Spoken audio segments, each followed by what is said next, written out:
be, and some work is being done on this before we can get into the development and productive phase. These are the exploration blocks within the country. I think we have participating interest as far as the domestic blocks are concerned, 14 oil blocks, and out of which there are discoveries in 3, where again some appraisal work is being done, and these are all in partnership with other players. We have a minor participation in non-operating position in these blocks. We've mentioned about wind power, we have mentioned about the solar power. We also want to share with you that the construction of, we had also signed an MOU, and we have a joint venture with the Nuclear Power Corporation of India, and the construction for this project is also started.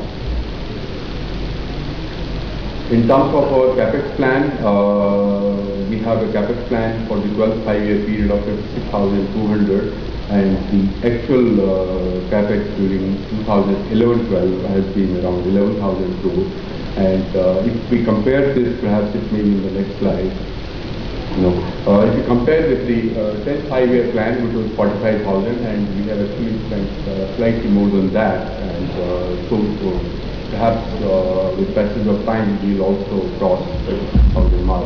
As far as our global agenda is concerned, we have presence in Mauritius, as we said, Lanka, and Middle East also, and I'm very happy to share that all these businesses are doing well. We are seeing robust growth in them. If I might share the numbers.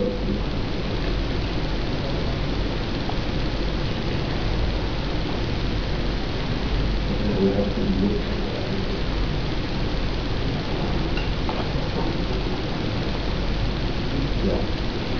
We have Indian Oil Mauritius, we have, these are not very big companies, but the fact is that all the companies we are making profits, and the turnover is increasing, and especially our Middle East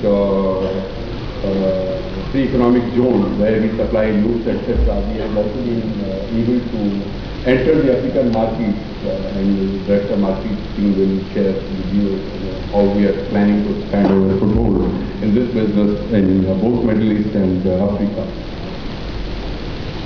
CSR again, you know that we are one of the organizations who has got very transparent, well laid out policies on the CSR, and we provide scholarships. We work in the areas around our refineries, our marketing installation, also in all the core areas that really help the people who deserve this kind of help. In new CSR initiative of Indian Oil, such as Swasthya Seva in AP and UP, has been started on experimental basis, and we will expand this to the other states also. Under this, we set up a mobile van with all care facilities near our KSK, and it goes and visits some of the villages, each day different villages, etc., and tries to cover almost all the places where there is no primary health facilities or no medical assistance at present. So the feedback which we have got that this scheme is doing very well, and with this success we will also expand to other places. We have also shown that we have entered into an arrangement with Tata Cancer Center in Kolkata, and we have where we are contributing 66 crore rupees to them for building Indian Oil Tata Care Center, which will really help the people, and the agreement is that it will serve the poorer people.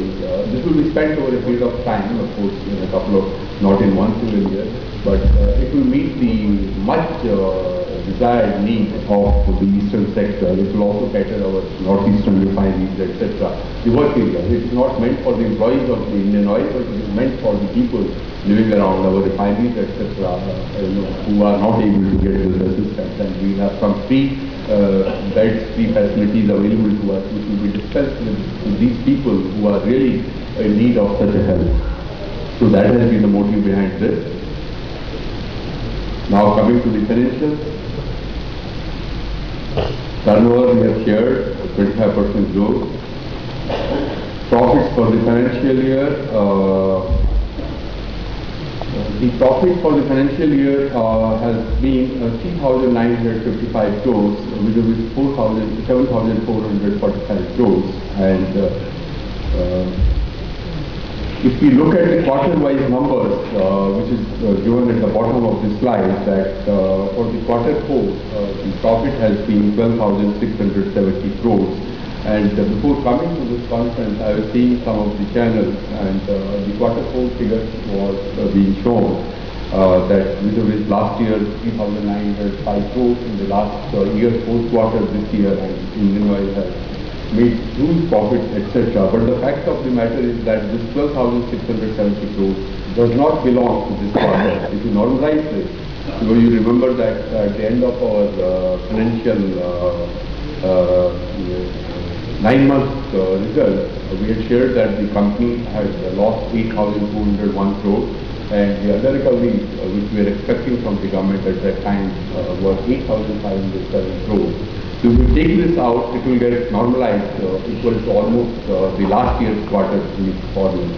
But what is important is that for the year, we have had great difficulty in reaching to even 4,000 crore figure, 3,955 crores. But let me share with you, you will have anxiety that till a few days back we are all crying that we run into lawsuits. It's a fact. The government has been very supportive. And last year, Indian Oil had won 3,807 crore of under recovery, because last year the sharing was that 8.82%, approximately 9% was borne by the downstream company, and only 52.5 or 52.4 was given by the central government, and the upstream companies also shared approximately 57% This year we have been barring a very minor sum, which is nominal only, just because of the rounding off, etc. We got 100%.